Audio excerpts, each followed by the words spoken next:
नमस्कार. आपण पाहतात learn with job with CN Patil YouTube channel. या चॅनलवर आपण फक्त आणि फक्त शैक्षणिक माहितीचे व्हिडिओज पाहत असतो.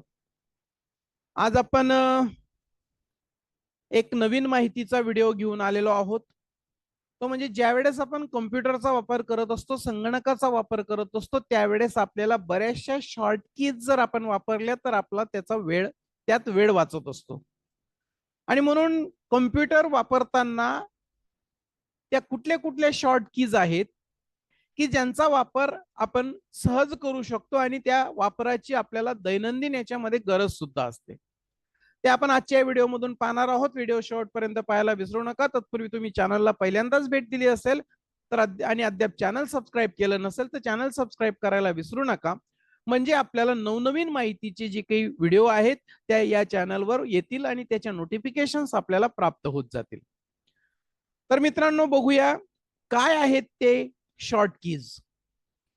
ज्यावेळेस आपल्याला टेक्स्ट वर्ड मध्ये काही टाईप करायचं असतं आणि टेक्स्ट सिलेक्ट करायचं असतं त्यावेळेस आपण कर्सर तिथं नेतो आणि तो कर्सर ची लेफ्ट साइड माऊसची दाबून आपण तो कर्सर खाली ओढतो आणि जेवढा टेक्स्ट पाहिजे आपल्याला तेवढा आपण सिलेक्ट करत असतो. पण जर का संपूर्ण टेक्स्ट आपल्याला सिलेक्ट करायचं असेल, 10 पानं असतील, 11 पानं असतील, तर मग त्यावेळेस त्याला वेळ लागतो. त्याच्यापेक्षा त्यावेळेस जर आपण कंट्रोल ए चा वापर केला तर त्याने संपूर्ण टेक्स्ट हे सिलेक्ट होतं.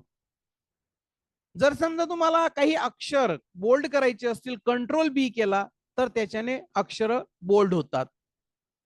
जर समजा तुम्ही कंट्रोल सी केला तर अक्षर कॉपी होतं.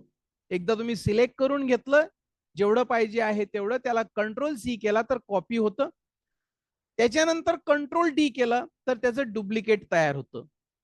कंट्रोल ई केला तर सेंटरवर येतं, अलाइनमेंट ज्याला आपण म्हणतो. तुम्हाला मध्यभागी, पेजच्या मध्यभागी अक्षर पाहिजे असेल तर सेंटर आपण सिलेक्ट करतो आणि मग सेंटरला नेतो वरती. त्याच्यापेक्षा काय करा, कंट्रोल ई करा, अक्षर सेंटरला येतील.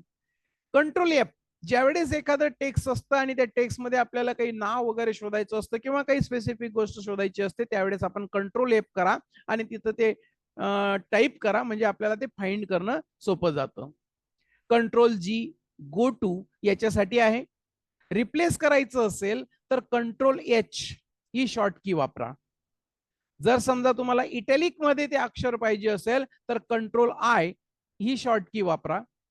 जस्टिफाय करायचं असेल पेजच्या सगळीकडे सारखं त्या ठिकाणी ते, जसं आपण left alignment, right alignment, middle alignment करतो, परंतु आपल्याला त्या पेजवरील सगळ्या बाजू सारख्या अक्षर पसरलेली पाहिजे असतील तर त्याला कंट्रोल जे जस्टिफाय. जर तुम्हाला हायपरलिंक पाहिजे असेल तर कंट्रोल के करा. ओपन करायचं असेल तर कंट्रोल ओ करा. प्रिंट द्यायची असेल तर कंट्रोल पी करा. आणि तुम्हाला ते टाईप केलेलं जे काही असेल त्याला जर सेव्ह करायचं असेल तर कंट्रोल एस करा. अंडरलाईन करायचे असेल विशिष्ट लाईनला तर कंट्रोल यू करा. आणि तुम्ही जर कॉपी केलं आणि त्याला पेस्ट करायचं असेल तर कंट्रोल व्ही करायला काही प्रॉब्लेम नाही. रिडू करायचं असेल तर कंट्रोल वाय करा. त्याच्यानंतर जस्टिफाय करायचं असेल तर कंट्रोल जे करा. अंडरलाईन करायचं असेल तर कंट्रोल यू करा. हायपरलिंकला कंट्रोल के करा. इटॅलिकला कंट्रोल आय. ओपन करण्यासाठी कंट्रोल ओ. प्रिंटसाठी control P. Control S save करण्यासाठी. त्याच्यानंतर जर समजा तुम्हाला कट करायचं असेल तर कंट्रोल एक्स करा.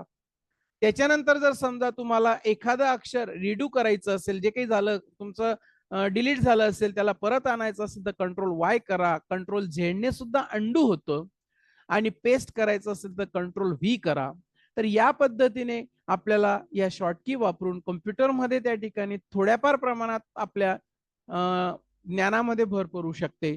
भरपूर काही आहे या कॉम्प्युटरमध्ये. जेवढं आपण शोधत गेलो तेवढं थोडंच असतं. या कीचा वापर, शॉर्ट कीचा वापर करून आपण त्या ठिकाणी निश्चितपणे त्याचा फायदा आपल्याला होईल. धन्यवाद. थांबूया.